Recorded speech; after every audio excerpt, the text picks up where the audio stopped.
Laboratorio de Biología General, Práctica 8, Fotosíntesis. La fotosíntesis es un proceso en el cual se utiliza la energía lumínica del Sol para tomar el CO2 que se encuentra en la atmósfera y transformarlo en energía química, al formar moléculas de glucosa. Durante este proceso se utiliza agua y se produce oxígeno como subproducto. Sin embargo, este proceso no solamente ocurre en plantas y en algas.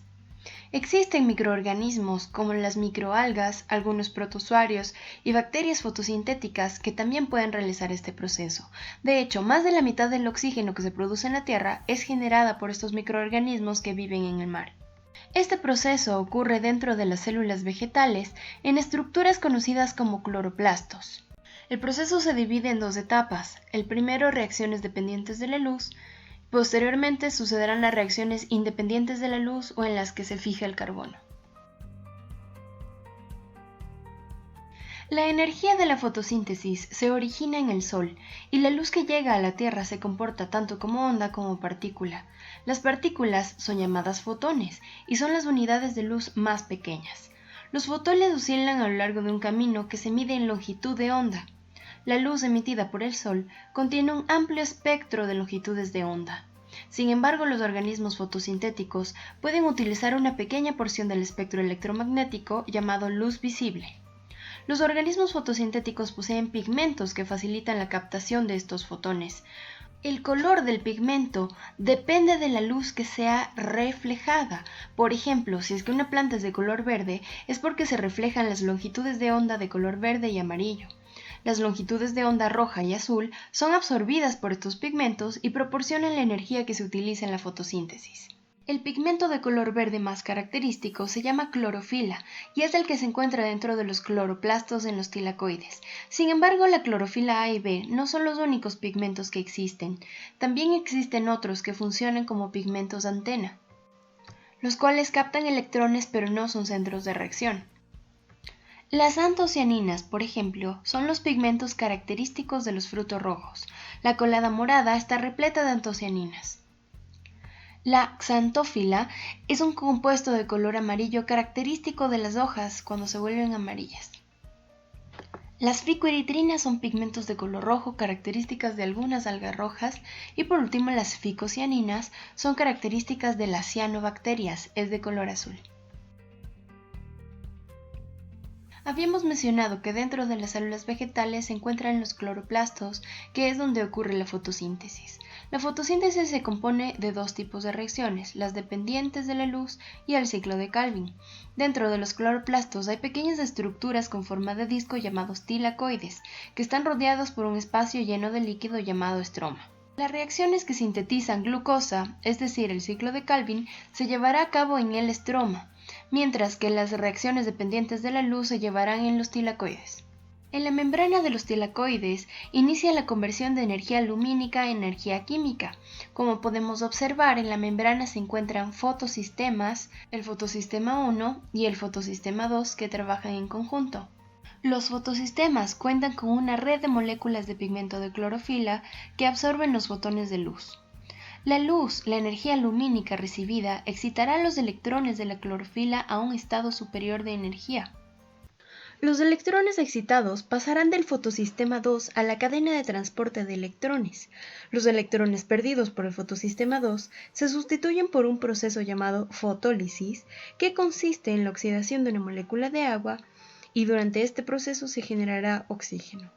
El oxígeno, a pesar de ser un subproducto, también es importante para la respiración celular. A medida que los electrones pasan por la cadena de transporte de electrones, la energía generada se utiliza para bombear iones de hidrógeno desde el estroma hacia adentro del tilacoide. Por lo tanto, se generará una gradiente de concentración. Esta gradiente proporciona la energía necesaria para que una proteína llamada ATP sintetasa fosforile el ADP para transformar en ADP. Los electrones de baja energía en el fotosistema 1 son reenergizados para pasar a través de una cadena de transporte de electrones, la cual se utilizará para reducir el NADP en NADPH. Las moléculas de ATP y de NADPH formadas durante las reacciones dependientes de la luz se utilizarán en el estroma para aportar energía al ciclo de Calvin. La segunda etapa, que es el ciclo de Calvin, consiste en una serie de reacciones en las que se reduce el dióxido de carbono para producir G3P o gliceraldehído 3-fosfato, que se utilizará para poder formar glucosa. El ciclo tiene 3 etapas: el primero es la fijación del carbono, el segundo es la reducción y el tercero la regeneración del RuBP. En la fijación del carbono, el RuBP se une a una molécula de CO2 generando una molécula de 6 carbonos que se romperá en 2 moléculas de 3 carbonos. En el segundo paso de reducción, se utiliza la energía del ATP y los electrones del NADPH para reducir el dióxido de carbono. En este punto se da la formación del G3P. El paso final es la regeneración de la molécula RuBP. Por cada 3 vueltas del ciclo se generan 5 moléculas de G3P que se utilizan para formar 3 moléculas de RuBP. Para poder construir una molécula de glucosa se necesita 2 moléculas de G3P, por lo tanto, para formar una molécula de glucosa, el ciclo tiene que correr 5 veces. Como se había mencionado, 2 moléculas de G3P se necesitan para poder construir una molécula de glucosa fosfato. Esta molécula es también la precursora de la sacarosa si es que se une a una fructuosa.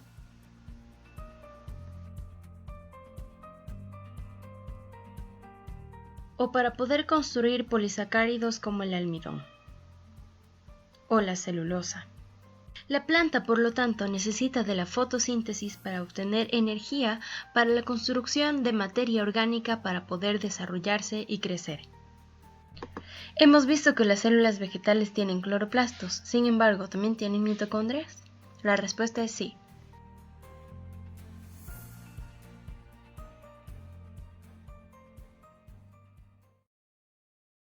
Laboratorio de Biología General, Práctica 8, Fotosíntesis, parte 2. En esta práctica realizaremos 4 ejercicios. En el primero evaluaremos la producción de oxígeno en una planta. En el ejercicio 2 realizaremos una cromatografía de pigmentos fotosintéticos casera. En el ejercicio 3 observaremos pigmentos bajo luz negra y en el ejercicio 4 observaremos cortes de hojas de distintas plantas C3, C4 y CAM. Para realizar la evaluación de la producción de oxígeno a través de fotosíntesis por el ODA utilizaremos un simulador. El experimento consistirá en medir el efecto que tiene la cantidad de luz recibida por la LODEA en la cantidad de burbujas de oxígeno generadas gracias a la fotosíntesis. Para modificar la cantidad de luz, alejaremos o acercaremos la fuente de luz utilizando este botón. Calibrar la distancia de la luz a 100 milímetros y aplastar el botón Start para dar inicio a la producción de burbujas. Colocaremos en la pestaña de Counter para tener un contador donde podremos incrementar el número de burbujas según vayamos cuantificando. En la parte derecha superior tenemos un cronómetro que también podremos resetear para cuantificar un minuto. Deberemos contar cuántas burbujas se producen durante un minuto y por cada distancia realizar 2 contajes. Realizaremos el promedio de estos 2 valores. Deberemos también utilizar 150 milímetros de distancia de la luz y de 200. Para poder calibrar estas nuevas distancias, colocaremos Back y podremos mover este botón hasta la distancia que necesitamos cuantificar para darle inicio una vez más al conteo de burbujas. Para el ejercicio 2 realizaremos una cromatografía casera de pigmentos fotosintéticos. Para esto necesitamos hojas de espinaca o de perejil, un contenedor de preferencia de vidrio, 100 ml de alcohol isopropílico o alcohol de farmacia al 70%, tijeras o una licuadora, papel de cocina y baño María. El primer paso será triturar las hojas, para lo cual tenemos 2 alternativas. Podemos licuar 5 hojas con 100 ml de alcohol isopropílico o cortarlas finamente con una tijera y después colocar estos pedazos en un contenedor con el alcohol.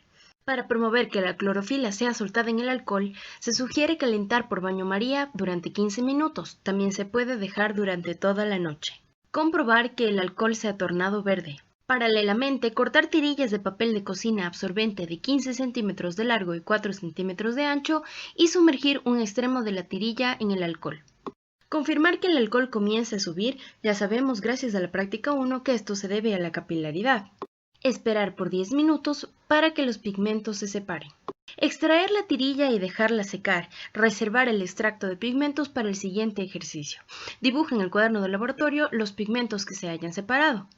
Tomemos en cuenta que el alcohol isopropílico tiene características polares, por lo que podrá disolver pigmentos que también sean polares, llevándolos hacia arriba en el papel de cocina.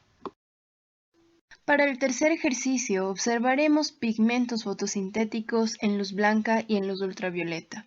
Observa qué sucede con estos pigmentos al someterlos a luz ultravioleta, dibuja y... Para poder realizar este experimento en casa, desarrollaremos luz negra utilizando el flash del celular, cinta scotch y un marcador permanente azul. Con esta luz negra observaremos el extracto de clorofila y objetos fluorescentes. Para hacer la luz negra, corta un pedazo de cinta adhesiva transparente y colócala sobre la luz flash del celular. Pinta sobre la cinta adhesiva utilizando el marcador permanente azul y repite el proceso 4 veces más. Para comprobar que tu luz negra funciona, puedes rayar en una hoja de papel blanco utilizando resaltadores fosforescentes y después observar los pigmentos fotosintéticos. Por último, observaremos cortes de plantas C3, C4 y CAM utilizando un simulador. Esperamos poder observar diferencias anatómicas entre estas tres hojas. El tejido que se encuentra entre la epidermis del haz y el epidermis del embés de una hoja se conoce como mesófilo. Este tejido tiene la función de realizar fotosíntesis. En la planta C3 que observamos en el lado izquierdo, se puede observar cómo existe un mesófilo en empalizado debajo del epidermis del haz, que son células que se encuentran juntas en forma de cerca, mientras que debajo de esta se encuentra el mesófilo esponjoso, las cuales son células que también realizan fotosíntesis, pero están espaciadas unas de otras para que se pueda dar el intercambio gaseoso. En las plantas C4 que se pueden observar a la derecha, podemos observar que en cambio el mesófilo empalizado, en vez de encontrarse debajo del epidermis del haz, se encuentra alrededor del haz vascular, formando en el corte transversal círculos concéntricos y alrededor de este se encuentra el mesófilo esponjoso. En las plantas tipo CAM, en cambio, podremos observar que no existe mesófilo en empalizada, únicamente podremos reconocer el mesófilo esponjoso. Es importante reconocer que existen diferencias anatómicas entre estos tres tipos de plantas, no solamente fisiológicas. Entre las diferencias metabólicas más notables entre estas tres plantas, podemos considerar que las plantas C4 y CAM tienen estrategias para evitar la fotorrespiración. La fotorrespiración es el proceso en el cual las plantas comienzan a fijar oxígeno en vez de fijar CO2. Las plantas C3 no poseen un mecanismo para poder regular la fotorrespiración, sin embargo, las plantas C4 poseen un paso de fijación previa del CO2 antes de entrar al ciclo de Calvin, y para esto utilizan la PEP carboxilasa o fosfoenol piruvato carboxilasa. Las plantas CAM, de igual manera, poseen la carboxilasa. Las plantas CAM de igual manera poseen la PEP carboxilasa y otra diferencia es que abren los estomas durante la noche para realizar la fijación del CO2 y durante el día realizan el ciclo de Calvin.